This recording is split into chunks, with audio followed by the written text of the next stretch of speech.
ये जो शिक्षा बाबा जी दे रहे हैं माता जी कि जैसे आत्म मंथन करना है, कि जो ज्ञान हमें मिला है उस ज्ञान को हम अपने अंदर बसाएं, और उस ज्ञान को जो मीरा को मिला था सुई के नोक में, बुद्ध भगवान जी ने जो हाथ में दिया था, अष्टावक्र जी ने जनक जी को घोड़े पे चढ़ते दिया था, और वही ज्ञान प्रभु राम जी ने अपने गुरु से कहा। दरवाज़ा खटखटाया, आवाज़ आई कौन, तो बोले वही तो मैं जानने आया हूँ कि मैं कौन हूँ। मैं शरीर लेकर के बच्चा पैदा करने, घर जमीन जायदाद करने आया हूँ कि मेरा कोई और उद्देश्य है यहाँ। तो यहाँ क्या उद्देश्य है कि भाई प्राप्त मानुष की दहिया, गोविंद मिलन की अब तेरी भैया। अब केवल गोविंद से मिलने का समय है कि हे परमपिता परमात्मा, आप मुझे अपना ज्ञान दीजिए, अपने शरण में लीजिए कि मैं धरती पे क्यों आया हूँ। कितना सुंदर माँ के पेट में छित जल पावक गगन समीरा, पांच तत्व से अधम शरीरा। कितना सुंदर रचना आपने पेट में किया। और पेट में जब बच्चा था उस मलमूत्र में, तो परमात्मा से विनती कर रहा है कि बाहर करिए, इस मल मूत्र से मुझसे बाहर करिए। भगवान ने कहा नहीं, तुम बाहर जाते हो तो मुझे भूल जाते हो। कहा परमात्मा मैं वादा करता हूँ आपको याद रखूँगा। तो बोले कहाँ याद रखते हो। कहे क्या वादा है, क्या वचन है। बोला परमात्मा मैं मुट्ठी बांधता हूँ, यहाँ तो कुछ नहीं है, और मैं बाहर जाऊँगा तो आपको देखूँगा। परमात्मा ने कहा जब बच्चा पैदा हुआ, फिर कहाँ कहाँ कहाँ राम कथा सुंदर कर तारी, संशय विहग उड़ावन हारी। भगवान कृष्ण ने मुँह में दिखाया पूरा ब्रह्मांड, बाबा हरदेव ने हाथ में दिखाया। सिया राम मैं सब जग जाने, करहूँ प्रणाम जोड़ जुग पाने की। हे परमात्मा, हे इंसान, तुझको मैंने परमात्मा की पहचान बताई या तू मुझसे वादा किया। माँ ने मालिश करके मुट्ठी खोल दिया, लेकिन लास्ट में जिंदगी के तलाश में मौत के कितने पास आ गए। जब ये सोचा तो घबरा गए, कहाँ से कहाँ आ गए।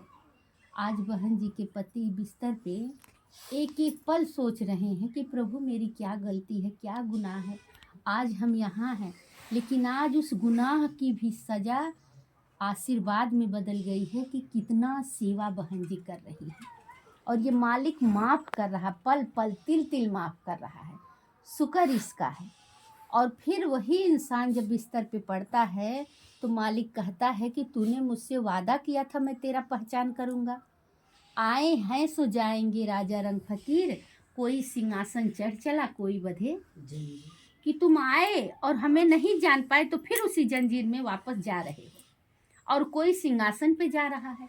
अब जो इस परम पिता घटघटवासी को पहचान लिया है वो तो इनके रूप को समझ लिया है, और जो नहीं पहचाना है आत्म मंथन बैठ करके और ज्ञान लेने के बाद, हम देवरानी जेठानी नहीं है, सास बहू नहीं है, केवल महात्मा है। ज्ञान लेने के बाद केवल महात्मा वाला भाव हो, मन के सारे विकार सारे कचड़े को दूर करें। आप महात्मा हम महात्मा। जहाँ क्षमा है वहीं आप हैं, जहाँ क्रोध है वहीं पाप है। तो हम ऐसे भाव से अपने परिवार में सब मान सम्मान को अपना मिटा करके केवल गुरु के दर पर अपने गुरु के एक एक वचन को, जो 5 प्रण गुरु ने दिया है, उस प्रण का पहरा करते हुए अपने जीवन को हम आखिरी मोड़ पे ले जाएं। और जो भी गलती हो, बैठ करके कोई गलत बात पति ने कहा तो क्रोध नहीं करना है, उसे आत्म मंथन करना है। कोई बच्चा या देवरानी नोक जोक होगा, बर्तन है तो खटकेगा, लेकिन हमारे अंदर अब ज्ञान हो गया है, धैर्य। कोई की बात सुन के हम ऊंची आवाज में बच्चे को भी नहीं बोल सकते हैं।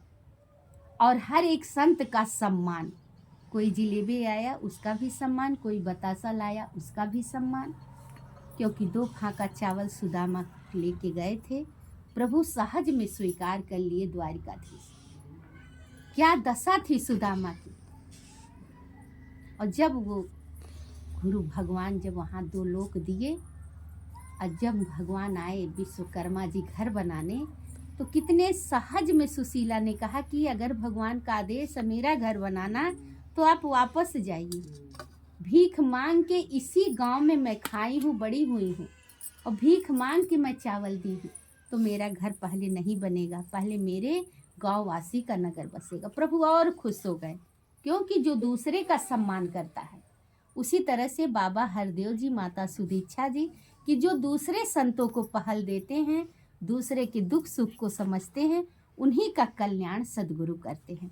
तो आओ साथ संगत जी, एक दूसरे को हम पहल दें, एक दूसरे का सम्मान करें, घर में हो या बाहर हो, हमेशा खुश रहें, सुख हो या दुख हो, कि हे मालिक, अमीरी भी तेरा है, गरीबी भी तेरा है, सब कुछ तुझे हम समर्पित करते हैं और तेरा मान बड़ाई करते हैं। साथ संगत जी, प्यार से कहना धन्यवाद जी।